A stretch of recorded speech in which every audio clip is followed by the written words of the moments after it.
बर्तन रखा और नीचे लकड़ी का चूल्हा जला दिया। सबसे पहले उन्होंने खड़े मसाले, दालचीनी, लौंग, काली मिर्च, जीरा को सिलबट्टे पर पीसकर ताजा मसाला तैयार किया। फिर उसमें उनका गुप्त मसाला डाला, जिसकी खुशबू पूरे आंगन में फैल गई। करीब 2 घंटे तक मटन धीमी आंच पर पकता रहा। उधर दूसरी ओर बड़े भगोने में चावल उबल रहे थे और काकी कड़क पापड़ तल रही थी।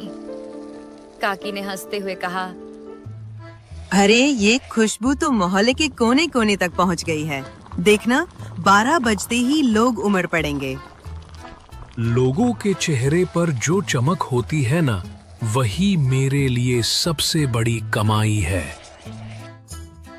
जैसे ही घड़ी ने 12 बजाए, लोग आने लगे। कोई परिवार पूरा आ गया तो कोई साइकिल से भागा भागा आया। बच्चे खुशी से उछल रहे थे। काका जल्दी दो, भूख लगी है। काका बड़े प्यार से प्लेट सजाते। गर्मा गर्म चावल, मसालेदार नली वाला मटन और साथ में पापड़। पहला निवाला खाते ही सब बोल उठते, वाह काका, ये तो कमाल है। आप रोज क्यों नहीं बनाते? अरे भाइयों, यही तो मजा है। अगर रोज मिलेगा तो ये स्वाद खास कहाँ रहेगा। याद रखो, ये मटन सिर्फ रविवार को ही मिलेगा। आपका राज चाहे जो हो काका, पर आपका मटन तो लाजवाब है। हम तो पूरे हफ्ते इंतजार करते हैं बस रविवार के लिए।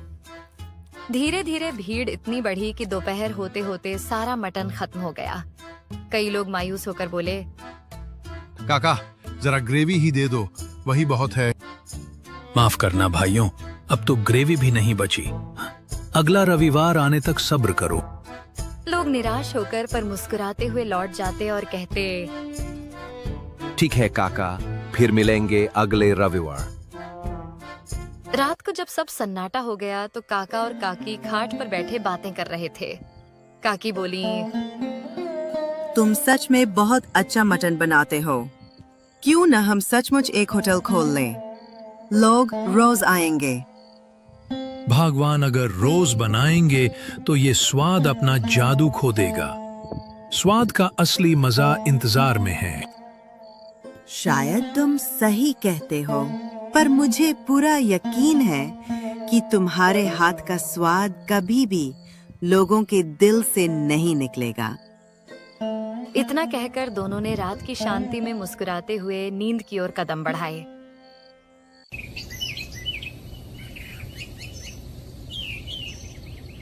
अगले दिन सुबह काका गांव की गलियों में टहलते हुए निकल पड़े। चलते चलते वे चौक पर बने पीपल के पेड़ के नीचे जाकर बैठ गए। लोग आते जाते काका को प्रणाम करते, पर काका अपनी मुस्कान के साथ सबको आशीर्वाद देते रहते। इतने में एक नौजवान उनके पास आया और बोला, काका, आप यहाँ अकेले बैठे हो? अगर समय हो तो मेरे साथ चलो। मेरा एक छोटा सा ठेला है जहाँ मैं चिकन करी बनाता हूँ। चाहता हूँ कि आप मेरे चिकन का स्वाद लेकर बताओ उसमें क्या कमी है।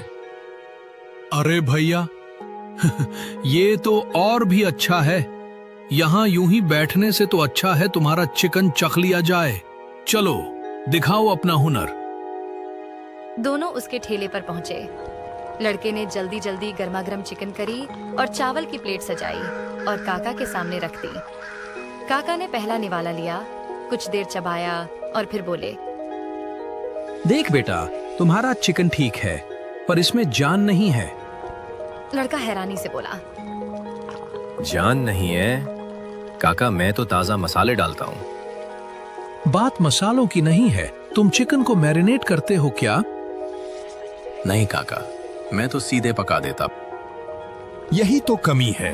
अगर चिकन में स्वाद लाना है तो पहले उसे 30 मिनट नींबू, अदरक लहसुन का पेस्ट और थोड़ा गरम मसाला लगाकर मैरिनेट करो। जब वो मसाले में घुल मिल जाएगा तभी असली स्वाद आएगा। फिर पकाना, देखना लोग बार बार मांगेंगे। धन्यवाद काका, कल से मैं जरूर ऐसा ही करूंगा। काका हंसते हुए वहां से आगे बढ़ गए। थोड़ी दूर जाकर वे अपने पुराने मित्र रामलाल के घर पहुंचे। रामलाल बरामदे में खाट पर बैठे थे। काका मजाक में बोले,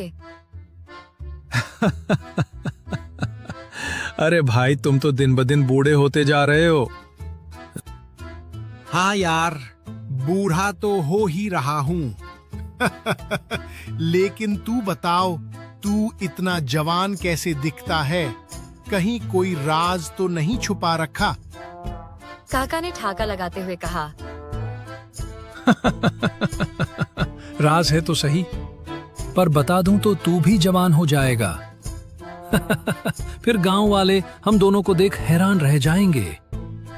दोनों जोर जोर से हंसने लगे।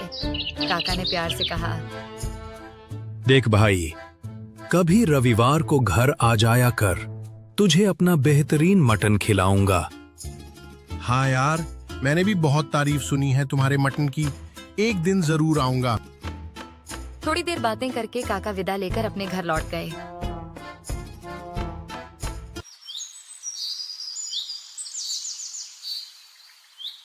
अगला रविवार आया। काका फिर सुबह सुबह उठे, ताजा मटन लेकर आए और बड़े हांडी में लकड़ी के चूल्हे पर पकाना शुरू कर दिया।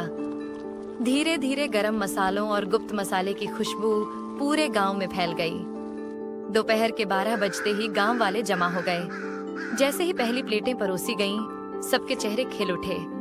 एक आदमी छकते ही बोला, अरे काका, आज तो प्लेट में मटन के पीस ज्यादा दिख रहे हैं। दूसरा हंसते हुए बोला, हाँ काका, मुझे तो 2-2 नली वाले टुकड़े मिल गए। काका ने मुस्कुराते हुए कहा, अरे भाइयों, आज मैंने जानबूझकर सबको थोड़ा ज्यादा दिया है। लोग हैरान होकर बोले। पर काका, आज ऐसा क्या खास है?